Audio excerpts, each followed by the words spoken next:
Hello dear students, welcome back to Rankers day. This is Gaurav और आज हम लोग बायोमोलिक्यूल्स के top 5 most expected question pattern को डिस्कस करने वाले हैं रिगार्डिंग जेईई मेन।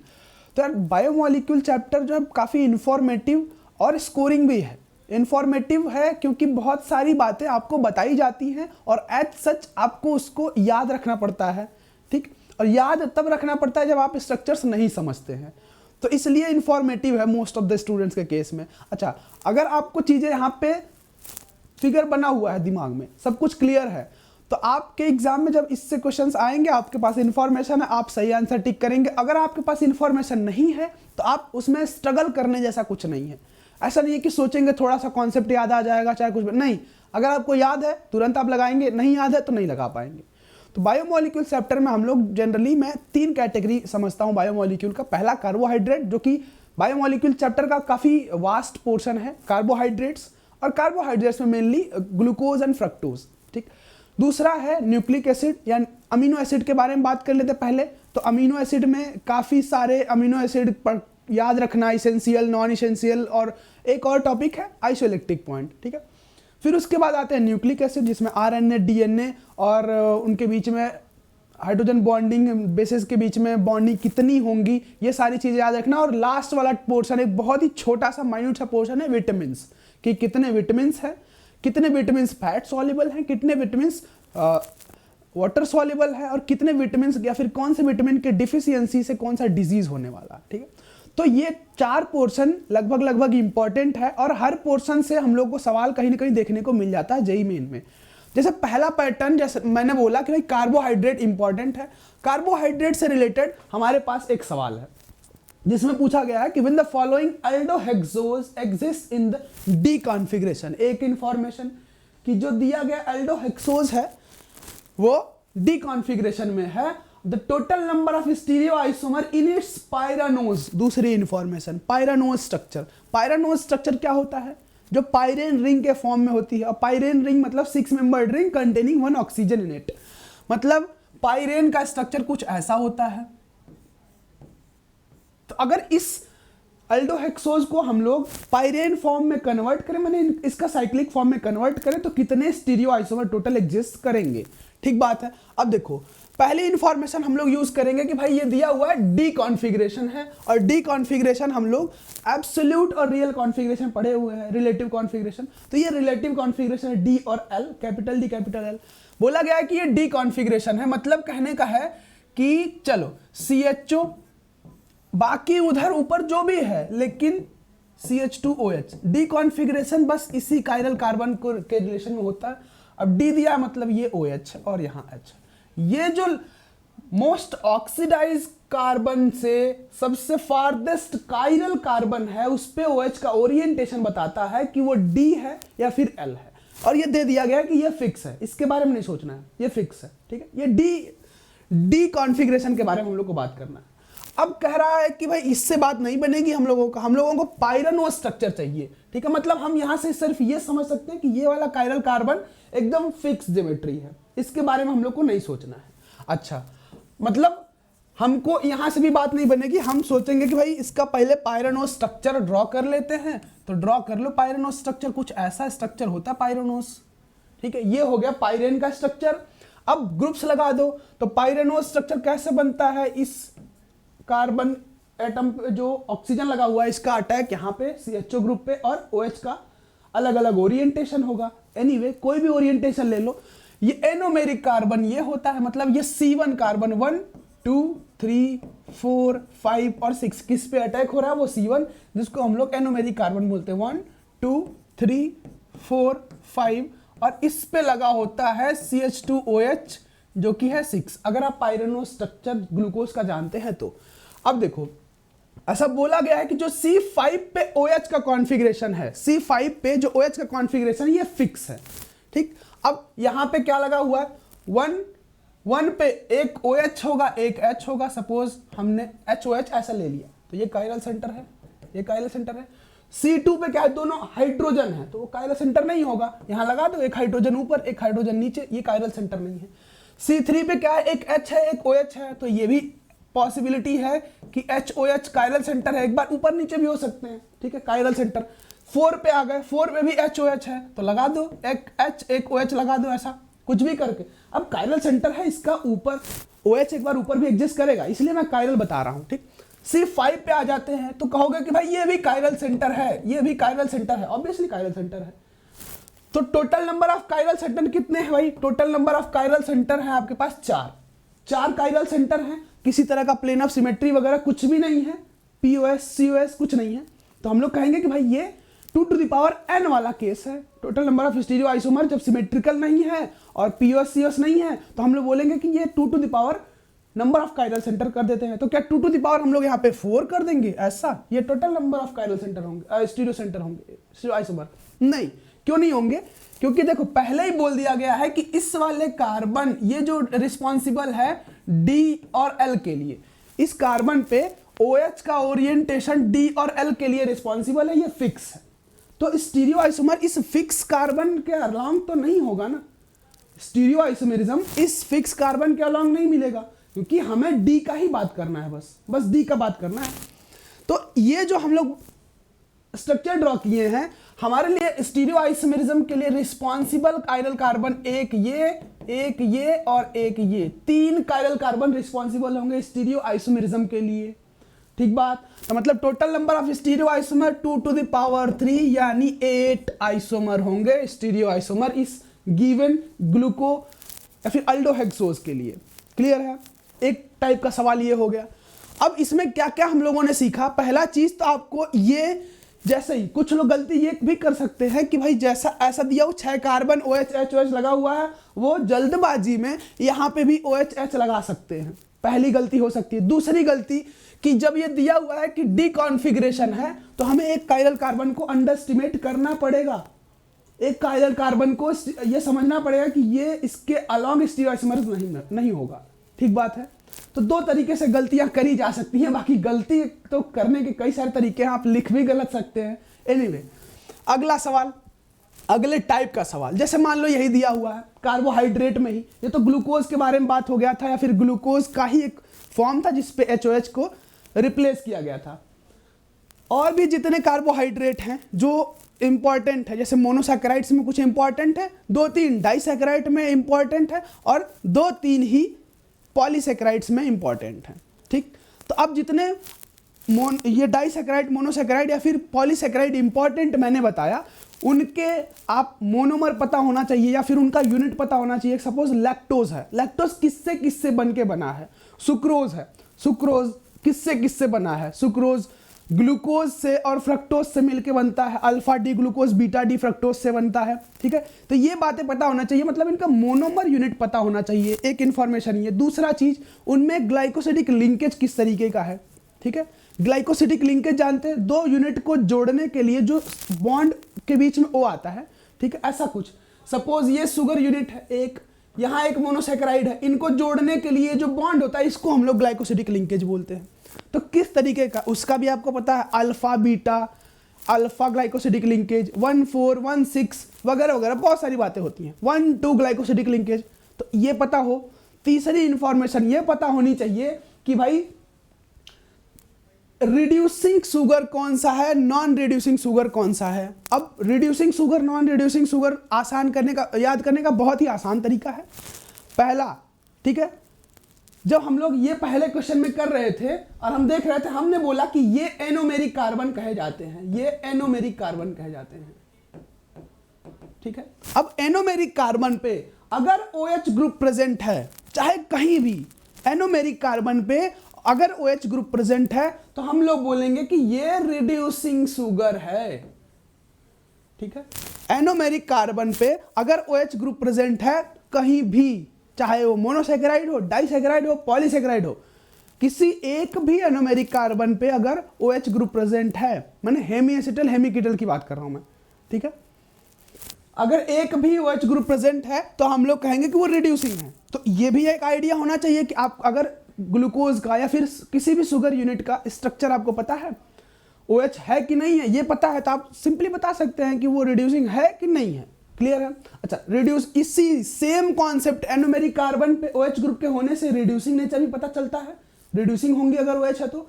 और म्यूटा रोटेशन भी एक टर्म आता है कि कौन कौन म्यूटा रोटेशन शो करेगा, वहां भी सेम ही चीज देखना पड़ता है कि एनोमेरिक कार्बन पे OH ग्रुप है कि नहीं है। अगर है वो म्यूटा रोटेशन शो करेगा, अगर नहीं है नहीं करेगा म्यूटा रोटेशन शो। ठीक है, ये भी सवाल हो सकता है, विच ऑफ देम आर या is are aroma reducing sugar, पहला सवाल इसी कॉन्सेप्ट। दूसरा सवाल which of the following will show mutarotation. ठीक है, क्लियर है ये बात। चलो अब सवाल पे आते हैं, मैच करना है, किसी न किसी तरीके से ये सब रिलेटेड होंगे, वही देखना है।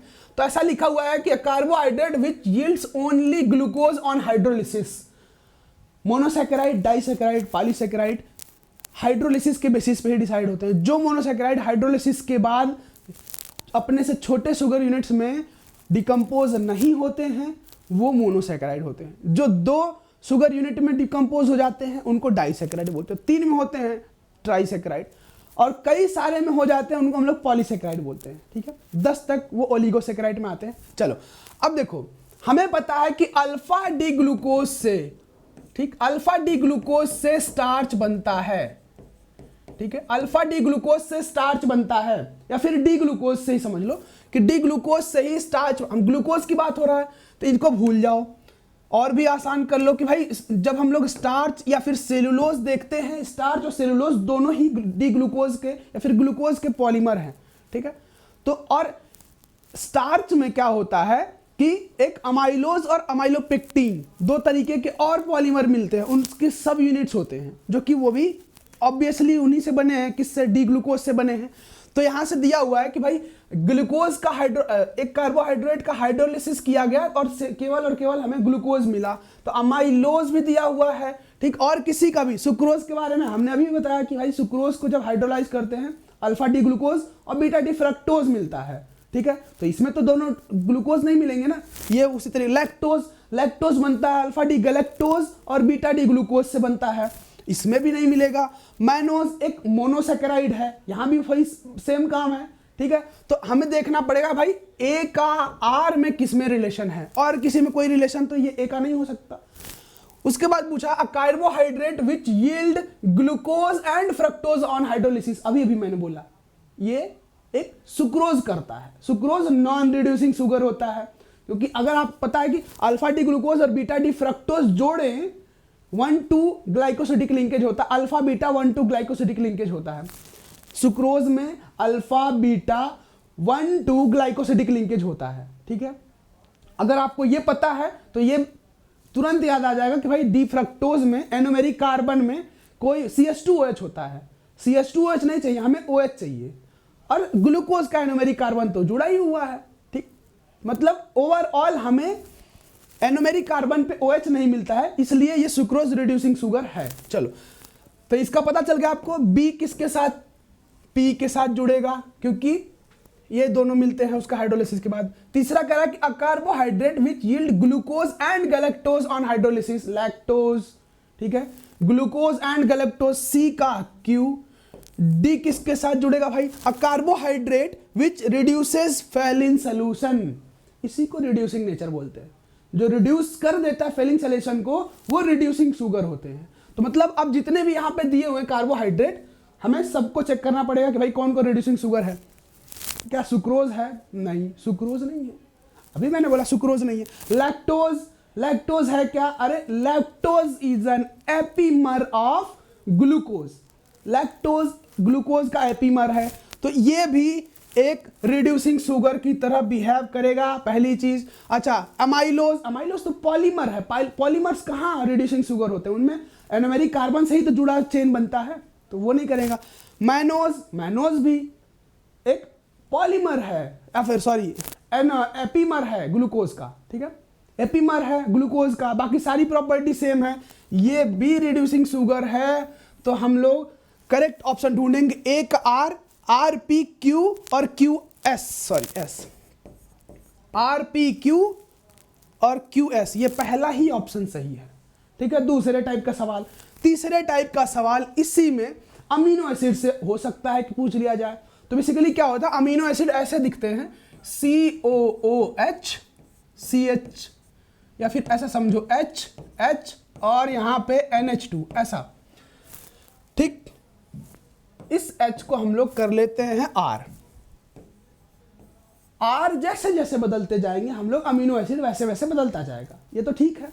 अब देखो, मान लेते हैं कि ये ग्रुप ऐसा, ये एसिडिक बिहेवियर शो करेगा, मानना तो इसमें कुछ नहीं, ये बेसिक बिहेवियर शो करेगा, एसिड्स H+ देते हैं, बेस H+ लेते हैं, तो ये इस फॉर्म में जनरली एग्जिस्ट करते हैं। NH3 के ऊपर आया पॉजिटिव चार्ज, यहाँ R, यहाँ H और ये COO-, और इसी को हम लोग बोलते हैं ज्विटर आयन, ज्विटर आयन या फिर बाइपोलर आयन, डाइपोलर आयन, कुछ भी बोलते हैं इसको, ठीक है, ये ज्विटर आयन। ठीक, अब ऐसा है कि मान लो इसको हम लोग ऐसा समझे कि ये ऐसा एग्जिस्ट करता है। अब इसको सपोज हम लोग एक्सट्रीमली एसिडिक कंडीशन में ट्रीट कर, इसमें बहुत एक्सट्रीमली एसिड कोई भी हो, एसिडिक ग्रुप, एसिडिक सोल्यूशन मिला दें हम, जो H+ देता हो, बहुत ही प्रचुर मात्रा में H+ दे दिया, क्या करेगा, H यहाँ भी प्रोवाइड कर देगा, H यहाँ तो पहले से ही प्रोवाइड है, तो एसिडिक सोल्यूशन में ये कैसा एग्जिस्ट करेगा कि भाई यहाँ भी ये भी COH और ये पॉजिटिव फॉर्म में, अच्छा बेसिक दे दिया गया तो इसका तो H ले ही जाएगा, और ये भी न्यूट्रल फॉर्म में रहेगा, इसको H मिलेगा नहीं, इसको बेस का बेस H+ ले जाएगा इसका, और इसको H+ मिलेगा नहीं, तो ये भी न्यूट्रल, और यहाँ अनायनिक फॉर्म में। मतलब कह रहा हूं मैं कि अगर बेसिक सोल्यूशन ट्रीट किया जाए तो हमें पूरा अमीनो एसिड अनायनिक फॉर्म में दिखेगा, अनायनिक फॉर्म में दिखेगा। अगर एसिडिक सोल्यूशन से ट्रीट कर दिया, एसिडिक मीडियम में रख दिया जाए तो ये कैटायनिक दिखेगा, हमें कैटायनिक दिखेगा, और नॉर्मल रखेंगे तो ऑब्वियस बात है ज्विटर आयन फॉर्म में दिखेगा। तो ये पूछा गया है कि the structure obtained on acidification H+ and basification OH- of alanine. Alanine एक अमीनो एसिड है जो ये R की जगह अगर हम लोग CH3 रख देते हैं तो वो एलानिन हो जाता है। एलानिन एक नेचुरली अकरिंग पॉलीमर है, आपको पॉलीमर्स की लिस्ट पता होनी चाहिए। एलानिन यील्ड्स रिस्पेक्टिवली, हमें पहले एसिडिफिकेशन किया, एक्सट्रीमली एसिडिक कंडीशन में रख दिया गया अमीनो एसिड को, तो पूरा का पूरा एसिडिक कंडीशन में क्या है, कैटायनिक फॉर्म में है। फिर उसके बाद बेसिफिकेशन किया गया एनायनिक फॉर्म में है, तो रिस्पेक्टिवली कैटायनिक एंड एनायनिक, तो कैटायनिक और एनायनिक, ये H नहीं होगा यहाँ पे, COO-, ठीक है। और इसमें देखते हैं कैटायनिक एनायनिक दोनों, ये तो होगा ही नहीं, हमें एनायनिक ये भी नहीं है, ये कैटायनिक, ये तो कैटायन कैसा एडजस्ट नहीं करेगा, तो हमारे लिए करेक्ट आंसर यही है। बहुत ही आसान सा सवाल है, ठीक है। ज्विटर आयन पे एक सवाल, इसी ज्विटर आयन पे एक और सवाल हो सकता है आइसोइलेक्ट्रिक पॉइंट से, ठीक है। आइसोइलेक्ट्रिक पॉइंट से भी आप लोग ध्यान रखें कि isoelectric point is basically average of 2 dominating groups. Dominating group करने का मतलब है कि सपोज यहाँ पे COH और NH2 लिखा हुआ है किसी अमीनो एसिड में, तो हम इन दोनों का pK वैल्यू का एवरेज कर लेंगे, वो PI हो जाएगा, ठीक है।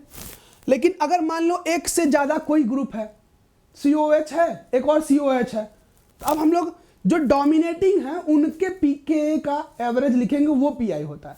उसी तरीके से अगर NH2 है एक से ज्यादा और एक ही COH है, हम लोग COH को अंडर एस्टिमेट कर देंगे और NH2 डोमिनेटिंग, तो इसके pK वैल्यू का हम लोग एवरेज लिखेंगे, वो PI होगा, ठीक है। तो PI कैलकुलेट करने के लिए भी कभी कभी आ जाता है। चलिए, उसके बाद हम लोग न्यूक्लिक एसिड में इंटर किए। न्यूक्लिक एसिड में इंटर करने के बाद हमें यह पता चला कि भाई सबसे इंपॉर्टेंट सेक्शन इसमें RNA और DNA है। RNA ribose nucleic acid, DNA deoxy nucleic acid, ठीक है। अब इससे सवाल कि भाई RNA में कैसे शुगर होता है, राइबोज शुगर, जो नाम में ही है उसका राइबोज शुगर। DNA में क्या डीऑक्सी राइबोज शुगर होते हैं, ठीक है। पेंटोज शुगर इस्तेमाल होते हैं, ठीक है, पेंटोज शुगर इस्तेमाल होते हैं। ये इंफॉर्मेशन दूसरी। तीसरी इंफॉर्मेशन कि इनका स्ट्रक्चर कुछ ऐसा हम लोग दिखाते ऐसे हैं कि DNA का या फिर न्यूक्लिक एसिड का स्ट्रक्चर कुछ ऐसा होता है, यहां पे होता है बेस, ठीक है, यहां पे होता है फॉस्फेट और ये शुगर है, ठीक। उसी तरीके से अब ये जुड़े कैसे होते हैं, यहां फिर से बेस कोई होगा, ये शुगर यूनिट हाई है और यहां फिर से फॉस्फेट। अब ये फॉस्फेट इससे जुड़ा होता है, उसी तरीके से यहां पे जुड़ा होता, तो ये चेन चलता चला जाता है। मतलब ये जो सीक्वेंस होता है, एक रिपीटिंग यूनिट में जो सीक्वेंस है, ऐसा है कि शुगर फॉस्फेट से भी जुड़ा है और शुगर बेस से भी जुड़ा है, शुगर फॉस्फेट से भी जुड़ा है, शुगर बेस से भी जुड़ा है। तो ऐसा हमें ढूंढ के बता देना है। न्यूक्लिक एसिड में the 3 components base, sugar and phosphate are arrange in the sequence. ये आसान सा तरीका एकदम समझने का, ठीक। अब देख लो कैसा है, sugar base phosphate, sugar base लेकिन इधर कुछ और, ठीक है। फॉस्फेट बीच में है नहीं, शुगर बीच में है, बेस अंदर है, लेकिन बेस हमारे पार्ट नहीं हमारे रिपीटिशन का। समझ में आया ये बात? क्लियर है? तो ये हुआ हमारा पहला करेक्ट आंसर। अच्छा, उसी तरीके से आगे चलते हैं। विटामिन से रिलेटेड बहुत ही छोटा सा टॉपिक है, बहुत ही छोटा सा सेक्शन है विटामिन में विटामिन ए, विटामिन बी और बी में 4 component B1, B2, B6, B12, vitamin C, vitamin D, vitamin E and vitamin K. इनके बारे में आपको नॉलेज होना चाहिए। और यहाँ पे सवाल क्या है कि विटामिन B1 का कॉमन नेम क्या है? ठीक है, विटामिन B1 का कॉमन नेम क्या है? तो मैं आपको बता दूं, विटामिन B1 का कॉमन नेम है थायामाइन, विटामिन B2 का कॉमन नेम है राइबोफ्लाविन, विटामिन B6 का नाम है पाइरिडॉक्सिन और विटामिन B12 का नाम है कोबैलामाइन। ठीक है, ये कॉमन नेम्स है, इनको ऐसे रिप्रेजेंट किया जाता है। और ये सवाल विटामिन B6 का कॉमन नेम पिछले बार यानी 2022 में ये सवाल भी आया था, किसको किस नाम से और जानते हैं। बहरहाल यहां पे पूछा गया विटामिन B1 का कॉमन नेम, तो thiamine is the correct answer. ठीक, क्लियर है ये बात? अब देखो, अब एक और सवाल है जो कि मैं आपको लोगों को अभी दूंगा। अब पिछले सवाल के बेसिस पे मैंने बोला कि बेस, जो बेस का जिक्र हो रहा था, वो बेस बेसिकली 2 तरीके के होते हैं, प्यूरीन बेस और पिरिमिडीन बेस्ड। ठीक है, प्यूरीन और पिरिमिडीन बेस्ड। अब देखो, इन बेसेस का स्ट्रक्चर भी याद कर लेना, डायरेक्ट पूछ लिया जाए क्या पता कि भाई इसमें से कौन सा साइटोसिन है। ठीक, अब देखो, ये एडेनिन, थायामीन, साइटोसिन और गुआनिन, ये 4 बेसेस हैं। ये डीएनए के बेसेस हैं। ठीक, डीएनए में ये बेसेस होते हैं। और यही अगर आरएनए में बेसिस पूछा जाए तो ए इस टी की जगह यूरासिल हो जाता है, थायमिन की जगह यूरासिल हो जाता है, बाकी सब सेम। क्लियर है ये बात? अच्छा, अब एक और इंफॉर्मेशन इंपॉर्टेंट, बहुत ही इंपॉर्टेंट है कि ये जो बेस पेयर्स हैं, ठीक है, बेस पेयर्स हैं, इनके कॉम्प्लीमेंट्री बेस पेयर्स भी होते हैं। जैसे एडेनिन का थायमिन कॉम्प्लीमेंट्री बेस है और उसी तरीके से थायमिन का एडेनिन एक दूसरे के कॉम्प्लीमेंट्री बेसेस हैं। ये मतलब ये इसको इंटरेक्शन मिलेगा तो केवल थायमिन से इंटरेक्शन मिलेगा और यूनिट हमारी स्ट्रॉन्गर होगी। उसी तरीके से सी और जी आपस में कॉम्प्लीमेंट्री बेसेस हैं, सी और जी। ठीक है, दूसरी इंपॉर्टेंट इंफॉर्मेशन। तीसरी इंपॉर्टेंट इंफॉर्मेशन, अब देखो सुनो कि एडेनिन और थायमिन के बीच में केवल 2 हाइड्रोजन बॉन्डिंग्स होते हैं, H बॉन्ड्स, 2 हाइड्रोजन बॉन्ड्स होते हैं, जबकि साइटोसिन और गुआनिडीन के बीच में 3 हाइड्रोजन बॉन्ड्स होते हैं, 3 हाइड्रोजन बॉन्ड्स। ठीक है, 3 हाइड्रोजन बॉन्ड्स होते हैं। अब देखो, आपके सामने एक सवाल है जो कि आपको खुद से करना है और कमेंट बॉक्स में इसका आंसर बताना है आपको। एक आपको सीक्वेंस दिया हुआ है, डीएनए ऐसा रिप्रेजेंट किया जाता है सीक्वेंस। ठीक है, ये 5-3 मतलब 5 और 3 के बीच में ये शुगर यूनिट रिपीट हो रहा है। पर एनीवे उसको आपको नहीं समझना, आपको बस ये सीक्वेंस याद रखना, देखना है ATGCCTA और G। और पूछा गया है the total number of hydrogen bonds present in the sequence of A stretch of A double helical DNA. सब कुछ इंफॉर्मेशन दे दिया गया है, पूछा गया total number of hydrogen bonding और सीक्वेंस ये दिया गया है। इस पूरे सीक्वेंस में कितना हाइड्रोजन बॉन्डिंग होगा या फिर कितने हाइड्रोजन बॉन्ड प्रेजेंट होंगे, ये पूछा गया सवाल है। आप इसको खुद से करके बताएंगे। इसके पीछे का जितना भी लॉजिक था, जितना भी थियरी था, मैंने समझा दिया आपको। आप इसका आंसर कमेंट बॉक्स में जरूर बताएंगे। ठीक है, मिलते हैं अगले वीडियो में, तब तक के लिए ऑल द वेरी बेस्ट।